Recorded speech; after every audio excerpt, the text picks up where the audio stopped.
Mesdames, Messieurs, bonsoir. Voici les titres de cette édition. Accident au rond-point des Mamelles, ici à Dakar. Un car Ndiagandiaye quitte la chaussée pour le trottoir. Pas de mort, fort heureusement. Retour sur l'immolation d'hier à l'université Cheikh Anta Diop de Dakar. On connaît désormais l'identité de la victime et les étudiants annoncent d'autres immolations en cas de non-satisfaction de leurs revendications. Retour également sur l'audition de Karim Wade ce vendredi dans les locaux de la Cour de répression sur l'enrichissement illicite. L'ancien ministre d'État serait à la tête d'un empire financier selon le rapport des gendarmes. Voici pour le sommaire.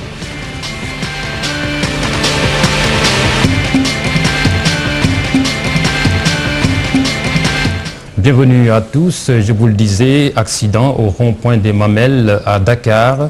C'est un car Ndiagandiaye qui a fini sa course sur le trottoir. Les freins du véhicule auraient lâché, pas de mort enregistrée, mais des blessés graves. Écoutons ce témoin au micro de Alioune Diagne. Moi je travaille à côté. Lorsque j'ai vu le Ndiagandiaye arriver, j'ai tout de suite compris que ses freins ne marchaient plus. Et j'ai quitté la voie. Et tout à coup, le véhicule a fini sa course sur le trottoir. Par la grâce de Dieu, il n'y a pas de mort. Mais il y a quand même des blessés graves. Et puis, 24 heures après l'immolation d'un étudiant du département de géographie à l'université Cheikh Anta Diop de Dakar, on sait désormais qui est la victime. Un de ses camarades rencontré sur le campus universitaire donne des détails sur son identité. Mansour Niang, qui a mis le feu à son corps, est actuellement admis à l'hôpital principal de Dakar pour des soins. Selon Madiké Gueye, un de ses camarades, lui aussi étudiant en géographie. Il est au micro de Ibrahim Kamara et de Adjan Ndiaye. Mon ami qui s'est immolé s'appelle Mansour Niang.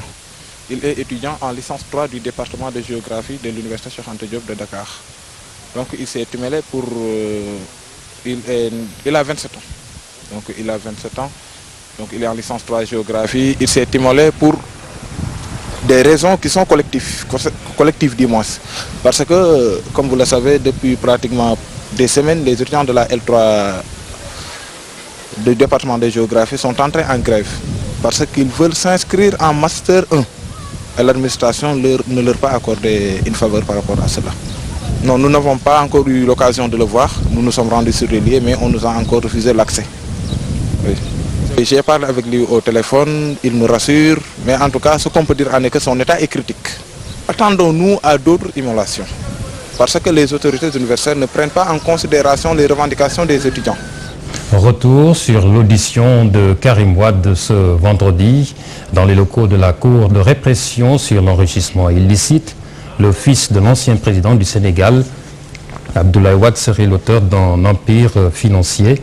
Une fortune estimée par les enquêteurs à 694 milliards concentrés entre des ports, des aéroports et des comptes bancaires. Voici le récit de Fatidien.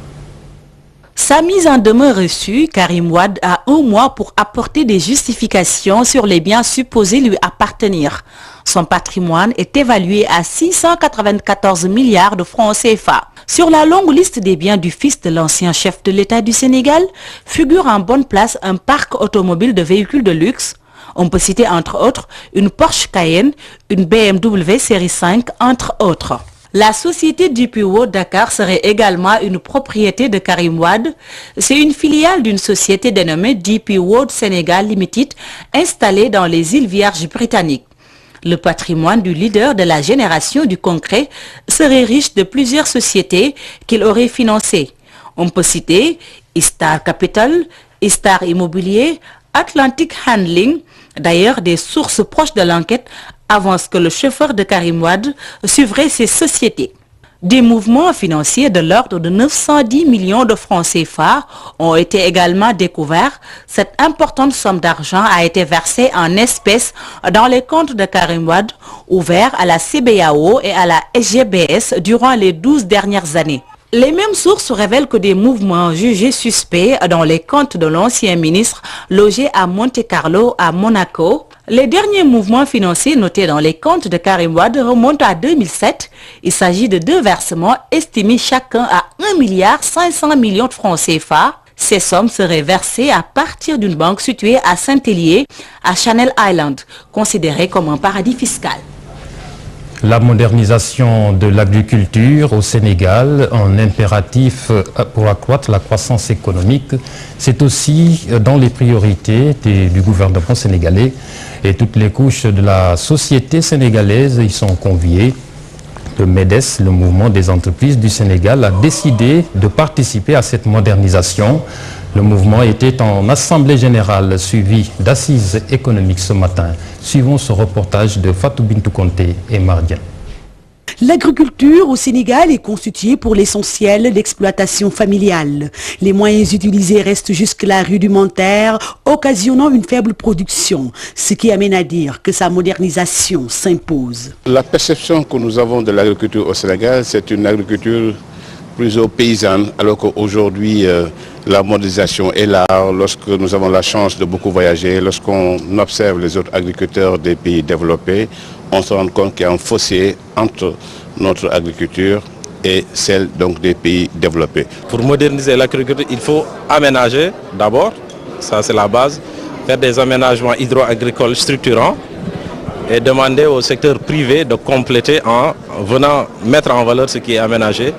Et l'État aussi doit pouvoir accompagner ceux qui n'ont pas assez de moyens pour pouvoir s'implanter au niveau des terres agricoles en mettant des mécanismes d'incitation. Le MEDES, mouvement des entreprises du Sénégal, pour ses assises nationales, a décidé d'en discuter pour impliquer le secteur privé dans la modernisation de cette agriculture. Sur l'investissement, il n'y a que 3% du secteur privé, c'est peu, très peu.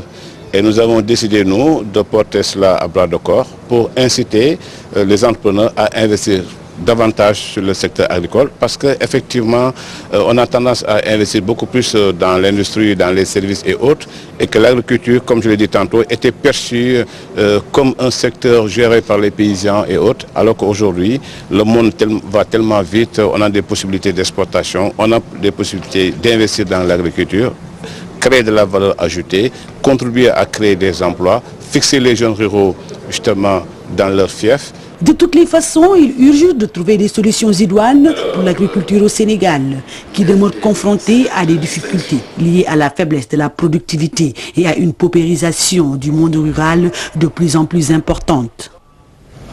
On reste toujours dans le champ économique pour parler de lutte contre le chômage. Des jeunes en font une préoccupation. Il s'agit de la convergence des jeunes républicains de la commune d'arrondissement de Biscuiterie dans le département de Dakar. Ils ont organisé ce samedi un forum dans ce sens avec l'appui du directeur de l'ANEJ et celui du FNPJ. Ils ont décidé de trouver des solutions au sous-emploi des jeunes. Voici Amadou Nian, il est le président du comité d'organisation. Il est au micro de Fatou Bintou Conté et de Mardian. Le problème de l'emploi est quelque chose qui gangrène la jeunesse sénégalaise, surtout au Sénégal. Nous avons décidé d'organiser ce forum pour l'emploi des jeunes sous le thème « Les problématiques de l'emploi des jeunes », où il y aura les directeurs de l'ANEJ, Fonds national de promotion de la jeunesse, de l'AGEP, du FNPJ. Nous avons ciblé ces agences parce que tout simplement, il faut qu'ils viennent expliquer aux jeunes Sénégalais comment faire pour créer des emplois, mais aussi pour créer des activités génératrices de revenus. Parce que tout simplement, si on attend de l'État, du travail ou bien de l'emploi, ça risque d'être trop tard. Les femmes médecins du Sénégal soucieuses de l'accès des femmes aux soins de santé, elles ont organisé une rencontre à l'occasion de la journée internationale qui leur est consacrée le 8 mars. Une occasion pour elles de s'interroger sur la place des femmes dans le dispositif annoncé de la couverture médicale universelle. Voici le reportage de Fatou Kinedem et de Diafaraba. Un système sanitaire accessible à tous, notamment aux femmes. L'Association des femmes médecins du Sénégal attire l'attention des décideurs. Parmi les facteurs bloquants, la pauvreté et la précarité. La situation des femmes, elles sont exposées parce qu'elles sont déjà au centre de la famille. Elles ont un rôle particulier au niveau de la famille, de telle sorte, à telle enseigne qu'elles en oublient elles-mêmes leur propre santé. Elles s'occupent de la santé des parents, des époux, des enfants. Une femme, quand son enfant est malade, elle s'oublie complètement. Donc, en plus, elles sont souvent les femmes dans le système informel. Et justement, c'est ce système informel-là qui est qui n'a pas de couverture maladie. Les femmes médecins ont célébré la journée internationale de la femme. Elles ont porté leur réflexion sur la couverture médicale universelle. Le thème, quelle place pour les femmes? Une initiative qui jette les bases d'un engagement pour un système de santé performant. L'objectif de cette réunion, je reviens à cette réunion, nous justement, c'est non seulement comprendre ce que le ministère est en train de faire, mais aussi les accompagner. Parce que comme j'ai dit, c'est tout un collectif, c'est toutes les associations qui se sont retrouvées. Et donc, comprendre quel est le rôle qu'on pourrait appuyer. Peut-être qu'on pourra jouer un rôle dans la communication, dans l'information, parce que c'est très important que les gens comprennent quel est le système qui va être mis en place. Pour répondre à cette forte demande, des projets sont en cours de réalisation. Nous allons étendre la protection sociale, la couverture de l'assurance maladie à ces couches de la population. Et comme mesure d'accompagnement, nous aurons des subventions générales qu'on doit accorder aux mutuelles de santé pour les rendre plus attractives. Et nous allons aussi prendre en charge les indigents et groupes vulnérables qui ne pourront pas cotiser au niveau des mutuelles de santé. Les femmes représentent 52% de la population nationale et 62% de la population active. Concernant la couverture médicale, seuls 20% des Sénégalais en disposent, d'où la nécessité d'une approche multisectorielle. Fatou Kinedem, on reste dans le domaine sanitaire, mais nous allons cette fois-ci à Kolda, dans cette région du sud du Sénégal. C'est les populations qui vont pousser un ouf de soulagement. L'hôpital régional de la localité vient de bénéficier d'une ambulance médicalisée d'une valeur de 60 millions de francs CFA en don du mouvement pour la solidarité internationale. Le sujet est signé Abdoulaye Diallo. Pour accompagner les efforts de l'État dans la prise en charge de la santé publique, le mouvement pour la solidarité internationale, le MSI, a offert à l'hôpital régional de Kolda une ambulance d'une valeur de 60 millions de nos francs. Il y a des régions comme Kolda qui est une région enclavée, loin de Dakar, qui n'a pas certains moyens et certains matériels pour pouvoir diagnostiquer les malades. Donc la région de Kolda particulièrement est une région qui reçoivent les malades de la Gambie, de la Guinée-Bissau et Conakry, et qui est presque à 700 km de Dakar. Donc, mieux d'avoir d'abord de la logistique, du matériel, pour pouvoir prendre en charge les malades d'urgence, mais aussi avoir des moyens, des communautés de déplacement pour pouvoir conditionner un malade d'ici à Dakar ou bien dans d'autres régions spécialisées. Ce don pourrait réduire les souffrances des populations en matière d'évacuation car dans un passé récent, le manque d'ambulances était une épine dans le pied des usagers de l'hôpital régional de Kolda. Ensuite, du don du mouvement pour la solidarité internationale, la structure bénéficiaire a réceptionné 2 autres ambulances du Crédit Mutuel Sénégal et de la coopération espagnole via l'ONG Ferreruela. L'ambition du MSI est de doter les structures sanitaires du pays au moins 200 ambulances d'ici 2015, a laissé entendre son président. Ce don d'ambulance est le second du genre que le mouvement pour la solidarité internationale a eu à effectuer en faveur des populations du Fouladou. On reste dans la région sud du pays, mais plus précisément dans le département de Sédhiou. Et là, on parle de politique avec les élections locales qui se préparent. Dans certaines contrées du pays, on sonne déjà la mobilisation des troupes.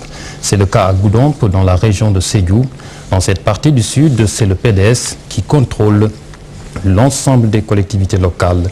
Les meetings se multiplient déjà, comme à Tanaf, comme nous dit Bakary Konté dans ce sujet. Les militants sont venus de tous les coins de la commune de Tanaf pour participer à ce meeting de remobilisation, une initiative du maire Ibrahima Gomis. Depuis les élections législatives, ces militants m'ont fait gagner, j'ai eu confiance en moi. À chaque élection qui arrive, nous remportons les élections. Nous avons fêté pour la remobilisation de l'équipe et de nos militants. Vous savez, en vue de préparer les élections aussi de 2014. Dans le département de Goudomp, le PDS contrôle toujours les collectivités locales de Simbandi Balante, Bagnères, Nyanga et Tanaf. Aujourd'hui, quoi qu'il en arrive, nous sommes beaucoup encore plus déterminés pour encore aller aux élections en 2014 pour montrer le pouvoir qui est en place, qu'encore on est majoritaire. Ils n'ont qu'à reconnaître notre majorité et on est majoritaire. Et on restera toujours majoritaire dans la communauté de Nyanga. Et je me glorifie d'ailleurs d'avoir été invité à Tanaf pour un meeting de mobilisation. Il y a beaucoup de monde ici. Le PDS n'est pas mort, le PDS est très bien vivant. PDS. Tous les gars qui étaient partis à l'APR, ils sont tous revenus au PDS. L'APR, qu'est-ce qu'il y a à l'APR? Nous ne connaissons pas l'APR. Le PDS compte multiplier les rencontres dans toutes les communautés rurales de la région du Pakao Balantekunda. Et puis la page culture de ce journal, Aimé Césaire, poète et homme politique français, né en 1913 et puis décédé en 2008. L'homme aurait eu 100 ans cette année s'il était encore en vie. Ici à Dakar, au Théâtre National Daniel Sorano, un hommage lui a été rendu. La tragédie du roi Christophe, une de ses œuvres, a été interprétée. Marie-Christine Mandi et Adjangaï ont assisté à la mise en scène. La tragédie du roi Christophe, interprétée sur scène par des acteurs sénégalais. Une manière pour le metteur en scène Jean-Pierre Leurs de rendre un vibrant hommage à Aimé Césaire. C'est l'histoire d'un homme qui avait une très grande ambition pour son peuple. C'est le premier à vouloir décoloniser un peu le peuple noir. C'est un homme qui avait une grande ambition pour le peuple noir. Et Césaire, c'est un peu son combat, comme c'est le combat de Senghor. Ibrahim Mbaye, l'acteur principal, juge le personnage un peu difficile à jouer, mais c'était un défi à relever. Belle opportunité. Même s'il y a un défi, hein, le challenge est là, on le sent. C'est pas une pièce facile, c'est pas un rôle facile. Pour moi, d'abord, je dis que c'est l'œuvre classique, n'est-ce pas, au théâtre la plus parfaite de ce continent-là. Ce rôle, c'est pas du donné, quoi. Pour lui, un modèle comme le roi Christophe aurait pu faire connaître l'Afrique un meilleur sort si son exemple était suivi. Christophe, quelque chose que tout Africain devrait s'approprier. Je pense que si chaque Africain s'imprégnait de 50% de la philosophie et de la vision de Christophe, notre Afrique, je dirais pas de manière utopique que notre Afrique serait autre que l'Afrique de maintenant, mais ce serait une pierre de plus, n'est-ce pas, à l'édifice de notre continent. C'est en 1963 qu'Aimé Césaire avait publié La tragédie du roi Christophe, une œuvre théâtrale qui décrit la lutte du peuple haïtien pour la liberté.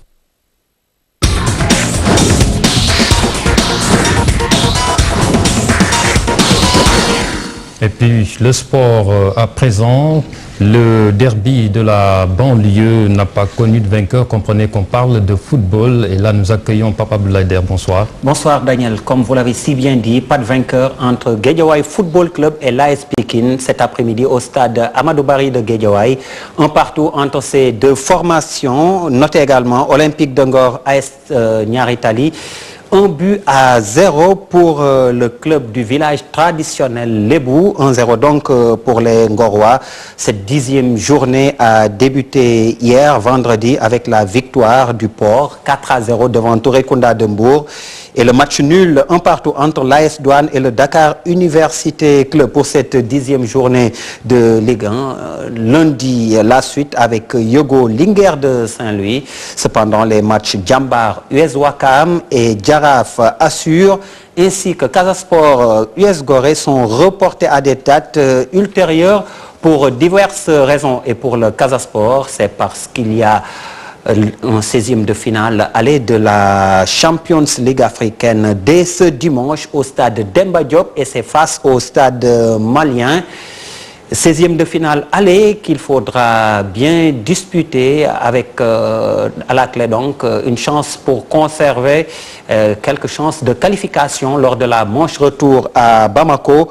Le club sudiste l'a si bien compris dans sa préparation au stade Demba Diop avec vous, cher Tidiane John Mohamed Diagne. Reporter. Un échauffement avec ou sans ballon, des préparations technico-tactiques ainsi que des séances de conservation du cuivre. Toutes ces épreuves sous la supervision du staff technique et de l'actuel coach des Olympiens, Alioune Cissé. Le groupe scindé en deux. Dans un espace très réduit, le coach revient sur les exercices privilégiés. On a travaillé un peu sur le bloc d'équipe, offensivement et défensivement, et terminé par la phase d'attaque, c'est-à-dire le travail devant le but. Il y a eu un groupe d'attaquants qui avait fait un travail dans le but d'un côté et de l'autre côté, les défenseurs et milieux de terrain qui travaillent sur la conservation du ballon. Le président du club Fagnon de la Verte Casamance précise que ce galop d'entraînement est une continuité pour l'équipe. Toutefois, il soutient que des difficultés, il n'en manque pas. Nous avons voulu simplement attirer l'attention sur les charges extrêmement importantes qui pèsent sur nos épaules. Comme vous le savez, ça fait 39 jours que nous sommes hors de Ziguinchor et il faut prendre en charge régulièrement le club. Si nous avions à choisir de retourner à Ziguinchor pour revenir, le coût du transport, toutes les charges y afférentes, plus également les conditions de récupération auraient été particulièrement pesante sur notre club. C'est pourquoi nous avons choisi, et avec la compréhension de la Fédération sénégalaise et de la Ligue sénégalaise de football, de rester sur place et de bénéficier du report de certaines de nos rencontres en Coupe nationale, en Coupe de la Ligue ou en Championnat de la Ligue. Et pour ces raisons, donc, nous sommes là pour ces 39 jours qui nous coûtent particulièrement cher, mais pour lesquels, fort heureusement, nous avons encore les moyens de faire face. Le Casa Sport doit croiser le fer avec le Stade malien. Match comptant pour la seconde manche des préliminaires de la Coupe d'Afrique des clubs africains. Les Ziguinchorois promettent l'enfer aux Maliens ce dimanche au Stade Demba Diop. Toujours avec les compétitions internationales, le Sénégal joue face à l'Angola le 23 mars prochain. C'est en qualification de la Coupe du Monde 2014. Match délocalisé en Guinée, précisément à Conakry, la capitale, et les autorités guinéennes donnent des assurances. Tout va se passer très bien, et le ministre des Sports du Sénégal, Mbagnick Ndiaye, a même rencontré le président guinéen Alpha Condé. Les propos du ministre sénégalais recueillis par Cheikh Tidiane Dione Diafaraba. La sécurité, 1500 agents de la sécurité seront déployés. Donc il n'y aura pas de problème à ce niveau. Vraiment, soyez rassurés. Et toute l'opposition est d'accord pour dire on arrête jusqu'après la fin du match. Donc, vous voyez, le match... Oui, mais c'est ça. C'est les informations qu'on a eues. Hein. On arrête tout ce qu'on dit là. On arrête. Hein. Après, on verra s'il faut continuer ou s'il ne faut pas continuer. C'est pour dire que tout le peuple guinéen dit, et ça je le répète, ce n'est pas le match du Sénégal, c'est le match de la Guinée contre l'Angola. Voilà ce qu'ils nous ont dit. Et d'autres disent, c'est le match Sénégal-Guinée contre Angola.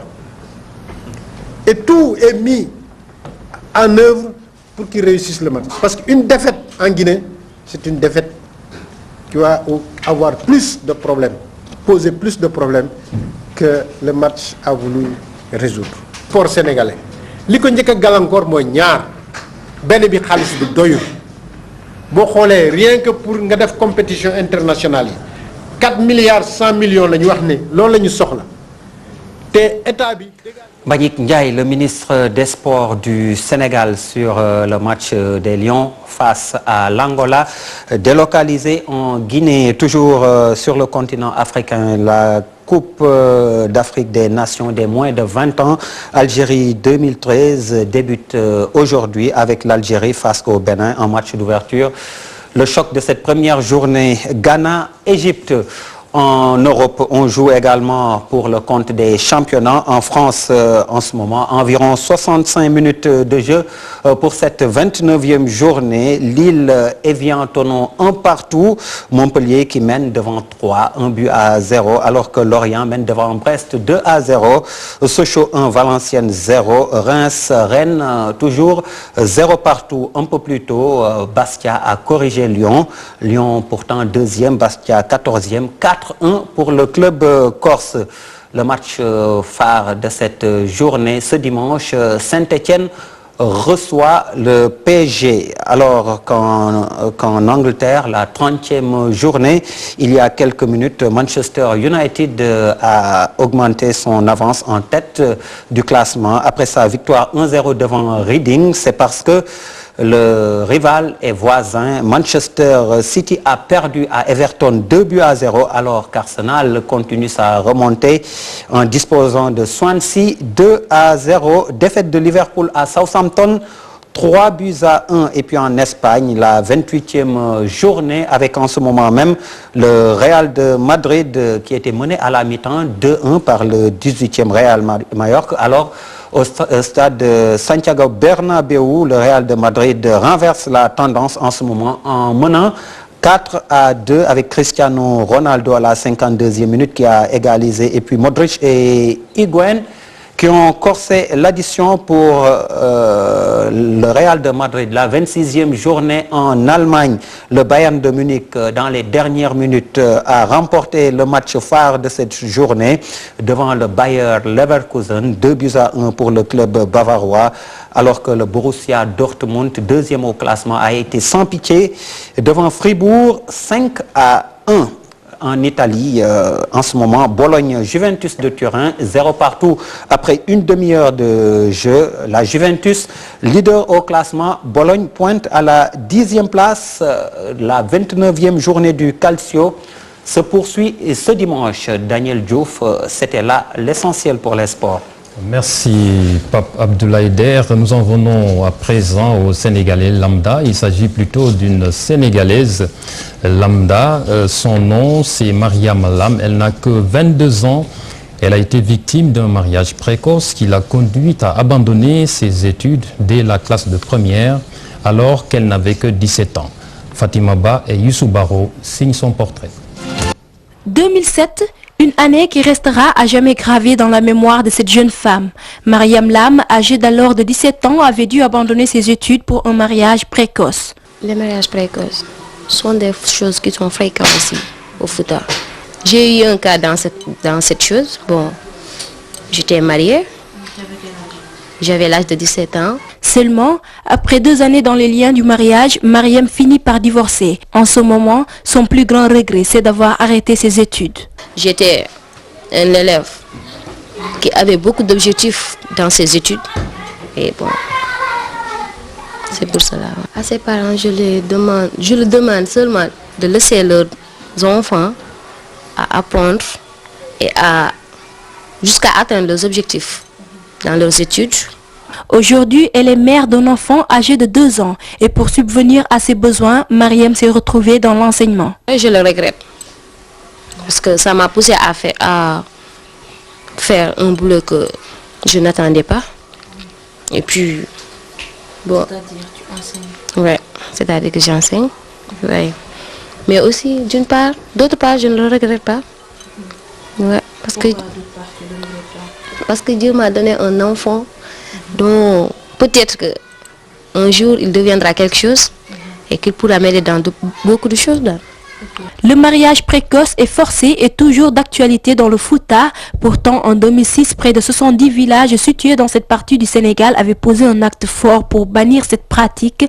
Mariam a souffert certes, mais sa seule raison de vivre aujourd'hui, c'est son enfant. Voilà qui met donc un terme à cette édition. Merci de l'avoir suivi. L'info continue sur gfm.sn. Excellente soirée à toutes et à tous. À demain.